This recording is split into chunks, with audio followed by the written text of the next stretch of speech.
Hello everyone, welcome back to our channel. और आज हम लोग 12th लेक्चर्स में पहुंच चुके हैं डेटा साइंस के, और हम लोग आज पढ़ने वाले हैं स्टैंडर्ड डेविएशंस के बारे में एंड कोएफिशिएंट ऑफ वेरिएशन के बारे में। बहुत ही इंपॉर्टेंट टॉपिक है।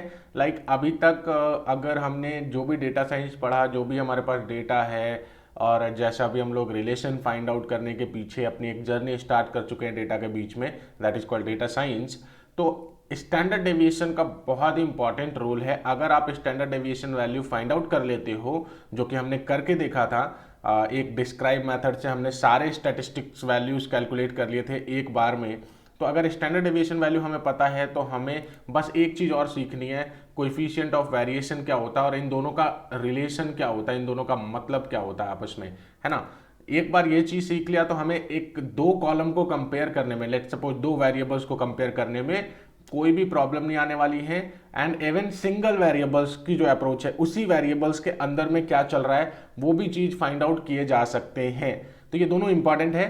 तो ऐसा कर सकते हो कि यार ये बहुत ही जरूरी कंसेप्ट है डेटा साइंस का, तो इसको अच्छे तरीके से समझना और अच्छे से नोट्स भी प्रिपेयर करना, अच्छे से प्रैक्टिस भी करना। जैसा मैं कराता हूँ वैसा आप लोग जरूर करके देखें। तो स्टैंडर्ड डेविएशन की सबसे पहली बात आती है कि है क्या। तो स्टैंडर्ड डेविएशन एक नंबर है जिससे हम ये चीज फाइंड आउट करते हैं कि ये कितना स्प्रेड हुआ है डेटा। अब यहाँ पे ध्यान से इस वर्ड को समझना। स्प्रेड का मतलब क्या है कि अगर लेट सपोज हम लोग एक ग्राफ की बात कर रहे हैं, यहाँ पे हम इंडिपेंडेंट वेरिएबल और यहाँ पे हम डिपेंडेंट वेरिएबल्स को लिखते हैं, एंड यहाँ पे हम लोग एक लाइन्स बना रहे थे अभी तक।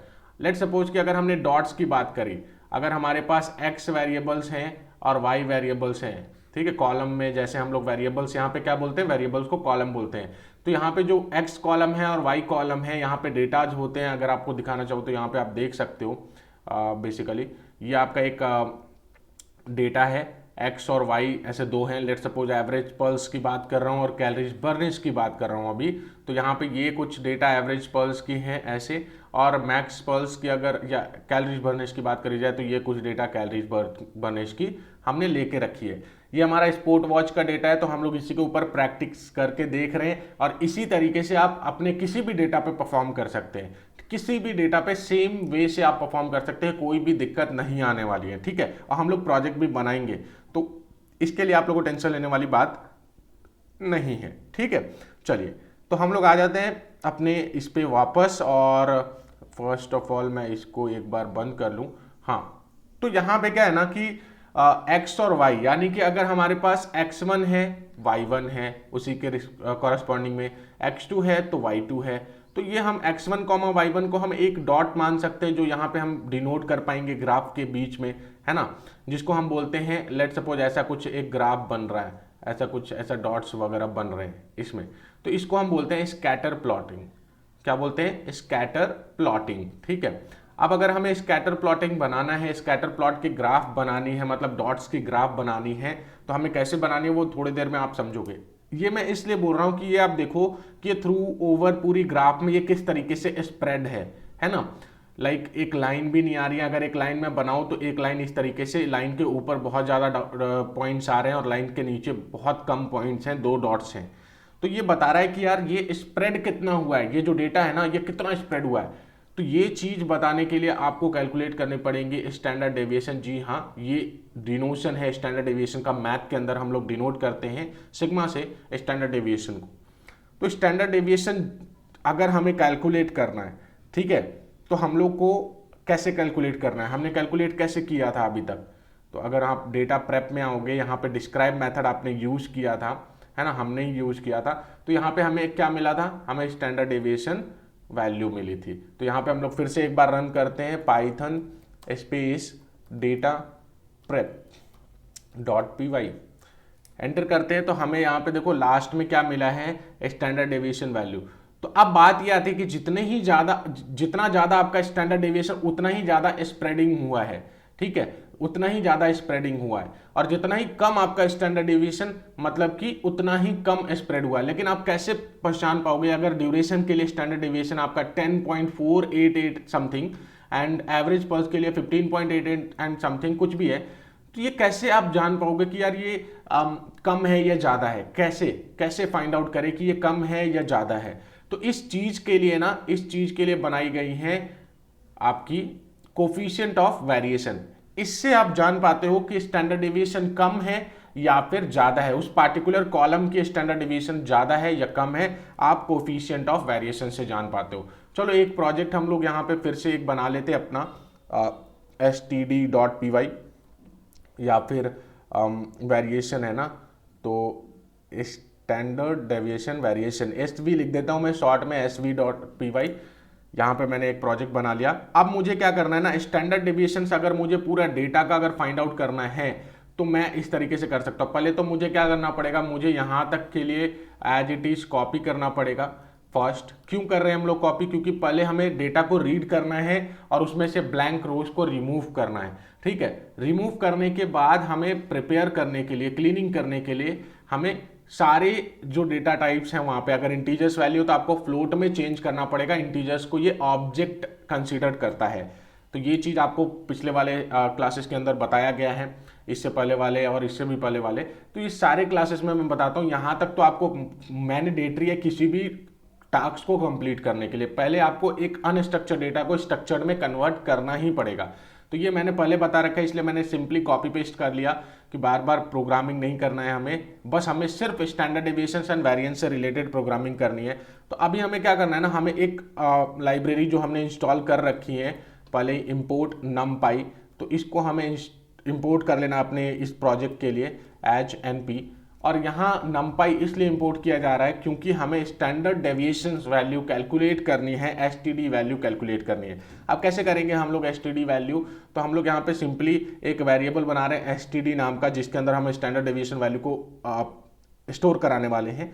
तो हम लोग np डॉट और std मेथड को कॉल करेंगे। ठीक है, और std मेथड जो है आपका ये लेगा आपसे एक डेटा, और ये जो डेटा है ना, देखो ये वाला डेटा है, लेकिन इस डेटा को बहुत सारा काम किया गया है। एक बार डेटा को लोड किया गया, मतलब रीड किया गया, उसके बाद डेटा के अंदर से ब्लैंक रोज रिमूव किए गए, उसके बाद इसकी टाइप को चेंज किया गया फ्लोट में, एंड देन ये डेटा यहाँ पे पास किया गया। तो ये मत समझना कि रीड किया एंड देन पास कर दिया, नहीं, हमने एक स्ट्रक्चर्ड डेटा को यहाँ पे पास किया है। ठीक है, अब यहाँ पे क्योंकि स्टैंडर्ड डेविएशन वैल्यू हमारा काम हो चुका है, स्टैंडर्ड डेविएशन आ चुका होगा, सारे डेटा के लिए कॉलम वाइज आ चुका होगा, तो उसको हम लोग यहाँ पे प्रिंट कर लेते हैं इसको std को, और यहाँ पे हम लोग पाइथन स्पेस sv.py को रन करने वाले हैं। और यहाँ पे देखो आप कि ड्यूरेशन की स्टैंडर्ड डेविएशन आ गई है 9.949874 समथिंग। उसी तरीके से एवरेज पल्स की 14,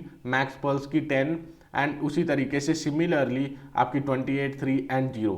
अब आपको लग रहा होगा कि यार ये सबसे कम तो इसका लग रहा है, लेकिन ऐसा नहीं है।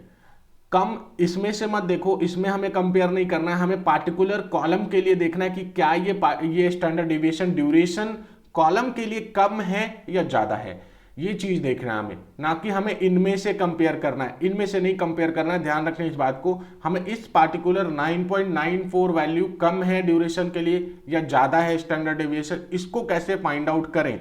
तो देखो, इसको अगर हमें फाइंड आउट करना है ना, तो हमें सबसे पहले क्या करना पड़ेगा, coefficient of variations find out करना पड़ेगा। कोएफिशिएंट ऑफ वेरिएशंस है क्या, मैथमेटिकल टर्म्स में अगर हम लोग देखें तो कोएफिशिएंट ऑफ वेरिएशंस क्या होता है, मैं इसको COV लिख रहा हूं, कोएफिशिएंट ऑफ वेरिएशन।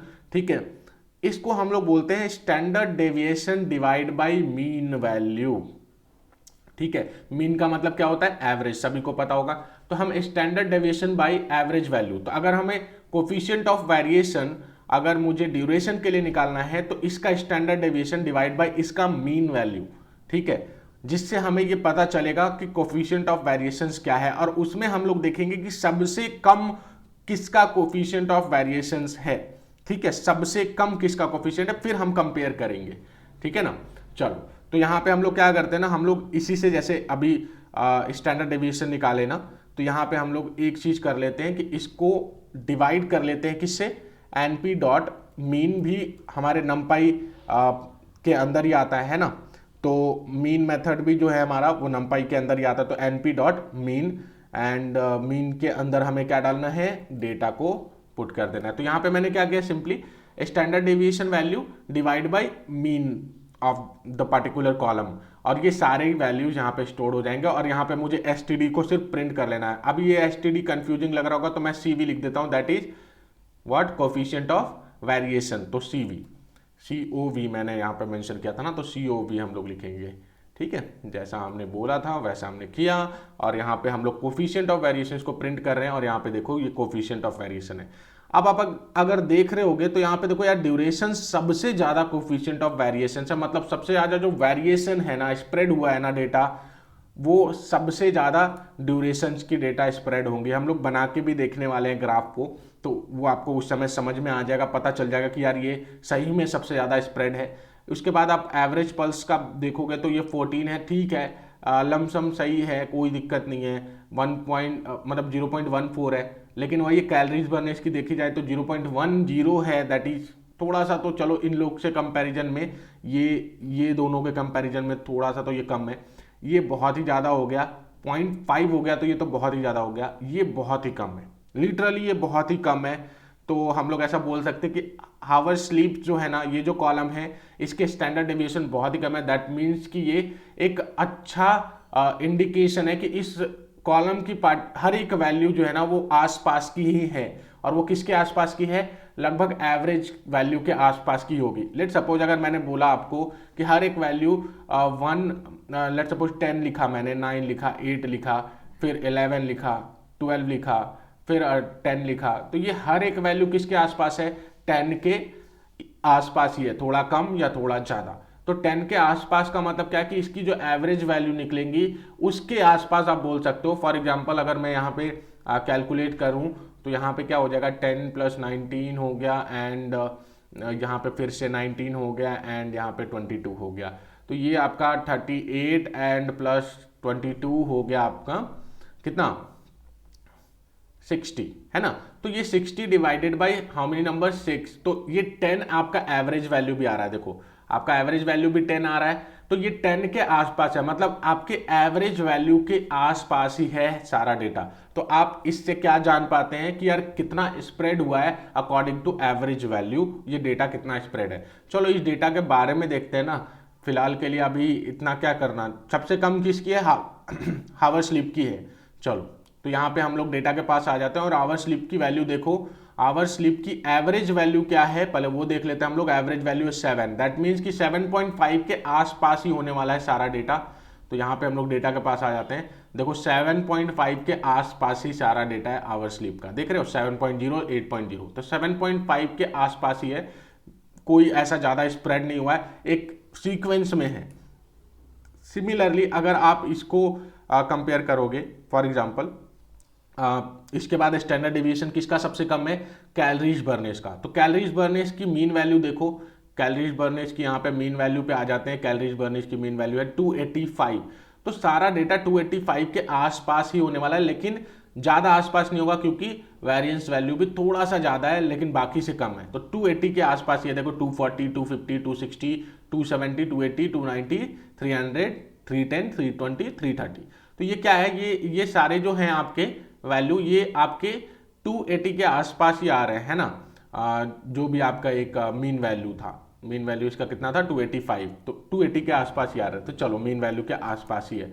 सिमिलरली आपके एवरेज पल्स की थोड़ी सी कम है, तो एवरेज पल्स का 14 है, देखो COV, that is coefficient of variation COV। तो ये डिनोट कर रहा है कि आपकी जो स्टैंडर्ड वेरिएशन है, स्टैंडर्ड डेविएशन, वो थोड़ा सा लाइक कम माना जा सकता है एज कम्पेयर टू ड्यूरेशन और as compare to our work, ये थोड़ा सा सही माना जा सकता है। तो हम लोग ऐसा बोलते हैं कि चलो ठीक है, ये भी थोड़ा आसपास ही आना चाहिए। 102 that is mean value of average pulse, तो इसके आसपास ही सारा वैल्यू है 102 के। सही बात है, 80.0, 85.0, 95, 100, ये 102 के आसपास ही आ रहा है।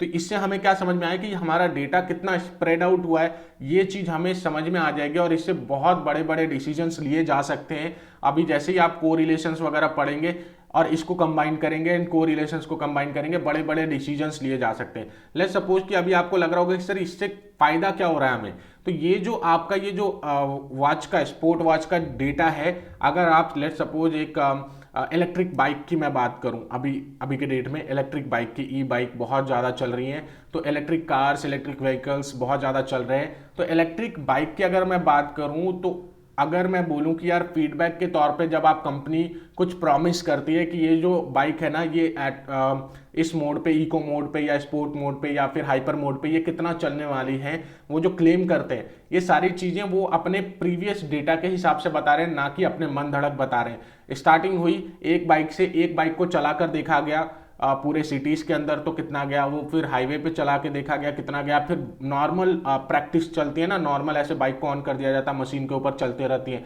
तो कितना गया। तो वो हाईएस्ट क्लेम वगैरह सारी चीजें अकॉर्डिंग टू डेटा करते हैं, पास्ट डेटा। तो डेटा के बीच में आप लॉजिक फाइंड आउट कर सकते हो कि अगर किसी ने इकोनॉमी में अच्छे से चलाया यानी कि 45 से 50 के बीच में चलाया तो ये एटमोस्ट आपका 80 तक जा सकता है, हाईएस्ट लिमिट 80 किलोमीटर तक जा सकता है या फिर 100 किलोमीटर तक जा सकता है ये आपका, अगर आप 45 टू 50 के बीच में कांस्टेंट आप एक स्पीड के साथ चला रहे हैं अपने बाइक को। तो ये सारी चीज़ें डेटा साइंस वगैरह ना आपके बड़े बड़े टास्क को, क्योंकि देखो जो फीडबैक्स हैं यूजर्स के वो लाखों में आएंगे आपकी कंपनी में। अगर आप ओला में हो या फिर आप किसी भी कंपनी में काम कर रहे हो तो आपके फीडबैक्स जो आते हैं लाखों में आते हैं और लाखों के ऊपर आपको ये सारी चीज़ें करनी पड़ती हैं। आपको ये देखना है कि यार स्टैंडर्ड डेविएशन वैल्यू कितना है, कितना ज़्यादा है या कम है, और वो आपको कोफिशिएंट ऑफ वेरिएशन से पता चल जाता है, standard deviation divide by mean value.